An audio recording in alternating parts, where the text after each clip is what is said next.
managed to remove all the necessary material that was confidential, that we could get out of our embassy.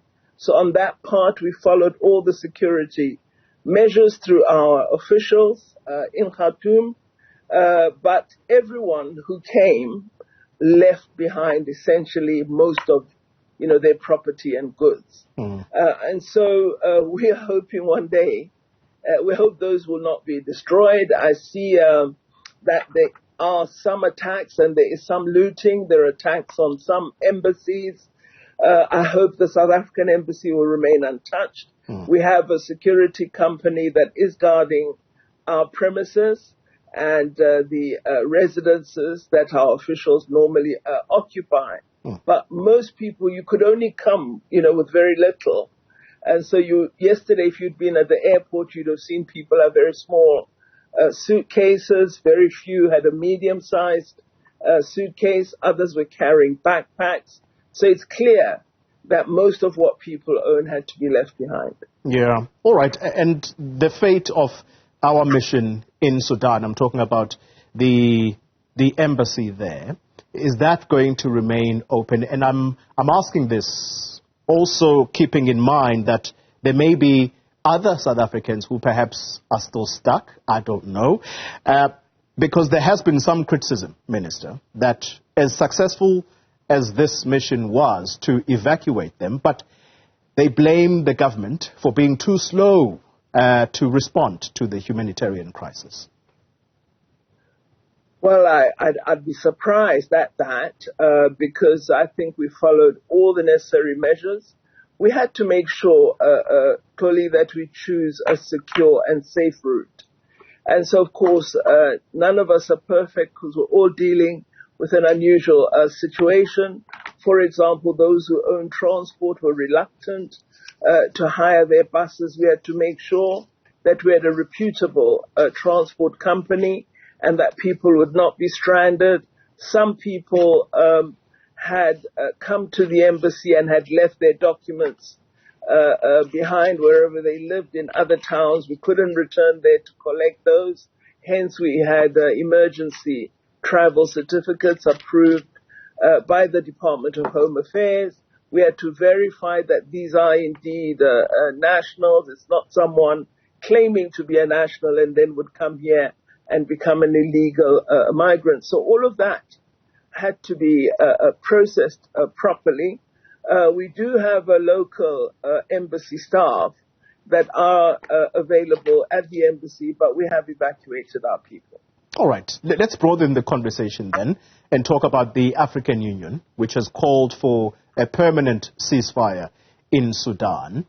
The practical steps, Minister, that this continental body ought to be taking or perhaps is involved in. Are you aware of any practical steps at the AU level, even at regional level, as to what is being done to stop the latest fighting in Sudan? Well, as you know, there are joint efforts between the East African Community, IGAD, and the African Union. With the African Union through the good offices of the chairperson of the Commission, but also the Peace and Security Council has been involved from day one of the conflict. I did have an opportunity to speak to some of the Commission officials when I was in Ethiopia last week.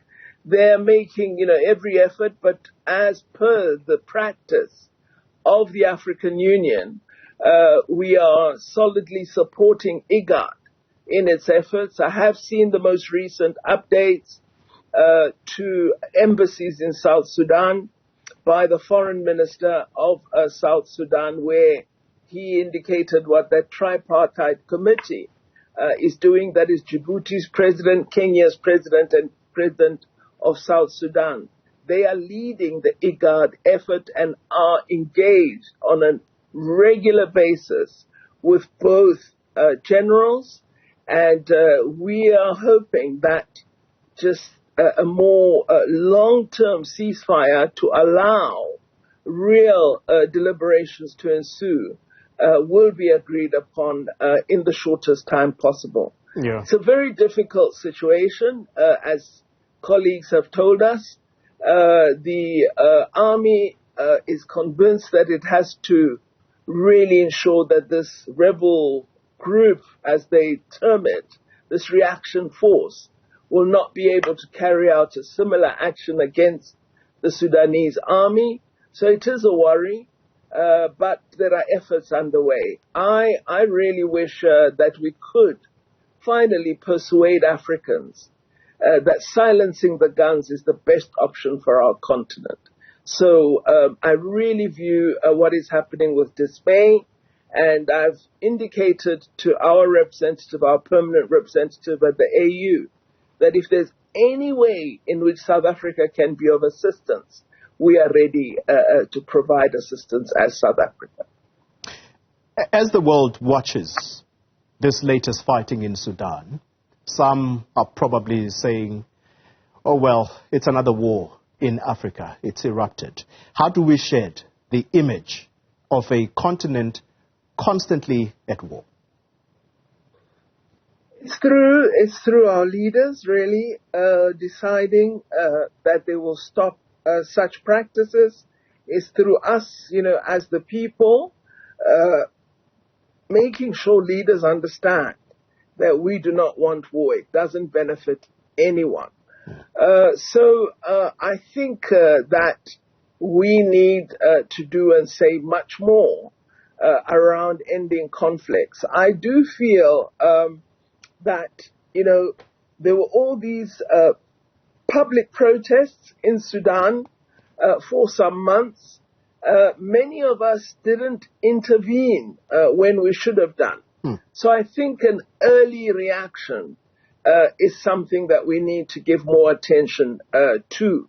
South Africa had been assisting. You may know that we had a team but it was from the civilian side and the army in South Africa for 6 weeks, where we had a process led by Accord, which is a conflict resolution NGO which does incredible work on the continent.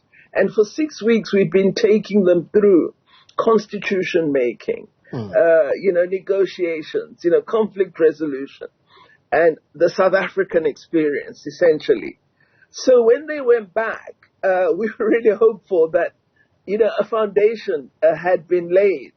So this reaction force was somewhat of an outlier and a surprise for all of us with respect to the intensity. Also says something about the need not to have, side armed forces as part of any security core in a country. Yeah. A unified national defense force is an absolute imperative. And this, quick reaction force had been established almost as a quasi entity that is armed but falls outside of the established Sudanese army. And what I think caused, the flare was the agreements clauses which indicate how integration would ensue to form one Sudanese army. And this group didn't like the particular clauses and the impact they would have on their standing in Sudan. I'm quite happy, Minister, that you've gone to what you believe could have triggered this, and you keep referring to this reaction force. I'm going to ask you to just remain where you are. We're going to take a short break, because when we return, we're going to pose the question to the Minister about whether or not she's aware of a much bigger force behind this latest war in Sudan, because that's what international reporting has started saying. We continue in a moment. Thanks for staying with us. Let's continue the conversation. As I said before we took that short break, that international reporting suggesting now that there is a much bigger force in this latest Sudan conflict, and this particularly involves now the name of the president of Russia, President Vladimir Putin, through the Wagner Group Now, this is the paramilitary, we are told, which has now been made famous by the war which is ongoing in Ukraine. Your comment? Well, I'm not aware of those reports, and I know that recently, in the absence of an international Russian news agency being allowed to provide news, we have a great deal of news about Russia and Russian leaders, which we're unable to verify. In that we don't have essentially sources that are not tied to one group or the other. So I'm not aware of those reports. I know of former President al-Bashir's links to this rapid support force. That is as far as I know. I'm also aware that they have been involved in other conflicts in the world, particularly Yemen and other areas. So I wouldn't be surprised if there's some external force, but to lay it at the door of President Putin seems too easy to me, given the environment we're in currently. But I'm not saying I refute that, but I'm indicating I'm not aware. If evidence ultimately reveals, Dr. Pandor, that the Wagner Group has been sowing discord in Sudan, because the reporting is suggesting that this group has not just been involved in this Sudan conflict now, but it's been active in several other African countries, namely, and I will name them for you, Libya, Mali, Chad, Burkina Faso. And this is supposedly in exchange for mineral extraction of these countries. How would you propose South Africa deals with this in continental fora? Well, Xoli, I believe having had interviews with you over many years, you know that I don't make decisions or any views on the cuff, yeah? Yeah. It's not something that I'm used to doing. Furthermore, as you would be aware, Libya didn't have one external force within it. There were many.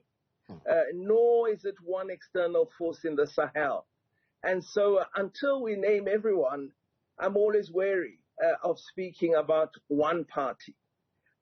So we do, and I have said previously, that Africa has become the conflict theater of many who are interested in extracting and controlling the wealth and resources of our continent. And it's not merely one country or one military or quasi-military formation. It's a huge, complex issue which all of us must agree we need to combat and stop. But to cite one to the exclusion of many others who have sowed such conflict in our continent, murdered our leaders, imprisoned them, supported our oppressors, to ignore all of that and pretend there's but one, I have a serious problem, just intellectually, apart from analytically, with such an assessment. And as I say, given where we are today, it has become too easy to name but one and appear to absolve many others. Let me then conclude the conversation around the ICC arrest warrant of President Putin, now that we are discussing, in a way, President Putin. Is there a need, Minister Pandor, for President Cyril Ramaphosa's interministerial committee that has just been appointed in order to deal with the legal avenues that could allow for President Putin to come through if, as suggestions are being made, that there are efforts to convince the Russian government that President Putin attend the August summit via an online platform? Well, I'm a reader of the news reports just as you are. Yeah. I would normally be alert to special envoys, and I'm not aware of an envoy on a virtual attendance. So let me leave it there. With respect to the IMC, indeed, when you're faced with a very difficult international situation, I do think you need to fully consider what the options and implications might be. And so it is correct that there is a team chaired by Deputy President Mashatile that is looking in depth at this matter to ensure that, we take decisions that are in the best interests both of South Africa but of BRICS as well, which is increasingly an important body for us as South Africans. But today, I'm in celebratory mood. Our people came back home safely. Our departments did extremely well. I congratulate them and I thank them, while I'm alert to all the crises you wish to make the center of this discussion. I'm celebrating what South Africa has achieved. And thank you again for the opportunity. Minister Pandor, I'm going to conclude in a moment, and I'm going to do that after asking this particular question. If President Putin does eventually arrive in South Africa in August, it will be the second time that South Africa faces a situation where a head of state is here with an arrest warrant on his head from the ICC. Might you be aware of why President al-Bashir, at the time in 2015, was let go by our government and therefore not respecting our international, or should I say, international justice? Well, I wasn't in the office or in the room at that time, but I'm aware in terms of the Rome Treaty, which I think all of us need to read quite carefully, that the ICC asks countries to assist with executing a particular warrant. So it's not an automatic execution. So I think that's something all of us need to pay closer attention to. I think we've all got very excited at the announcement of the ICC, and so we're not quite looking at what the treaty says, what our own national law says, and we need to take all of these into account before making a final determination. I also think, there are issues that you are fully alert to, that heads of state do not come to any country without security support and so on. Yeah. And that there are, nationals of other countries who support their heads of state and so on. So there are so many issues that one needs to take into account. It's not simply a matter of arresting. It's all the attendant issues that arise from that. And I know we like to reduce everything to the 1+1, but I have found in diplomacy that it is one and many multiples squared. Yeah. Minister, I've promised to let you go. Let me then just allow you to just listen to just this comment which was made on this channel last month by the former Defense Minister, Newzroom Afrika about that situation in 2015 when Omar al-Bashir was here. And let's just take a listen for a moment. Do you know that, in fact, on that day, the Sudanese soldiers actually encircled and our bases where our people were located? Do you know that our people could have been easily massacred? Yes, they are soldiers. Yes, they were in Sudan. But do you know what the implications of his arrest at the time in South Africa? What could have happened to the soldiers who were deployed in Sudan at the time? Minister, the former defense minister there, in fact, part of her wording is that a massacre could have happened there. I'm just keen to know whether you would be interested to firm this up, not that the former minister, Newzroom Afrika is not an authoritative figure, but are you aware of this? Well, as I say to you, I wasn't in the room at the time, So I'm intrigued by what I hear, but it's closely associated with what I'm saying. You know, the notion that security forces would just, you know, let South African police pop up, take, you know, their president. I mean, really, I think we mustn't make ourselves appear laughable in international law. And I would be asking, why is it every time South Africa has an important international event, suddenly there's these types of actions by the ICC? But let's stop there because I'm not a conspiracy theory type person. All right, Minister Pandor, let me thank you very much for your time. That was the International Relations and Cooperation Minister, Dr. Naledi Pandor, there talking to us about the successful evacuation of South Africans.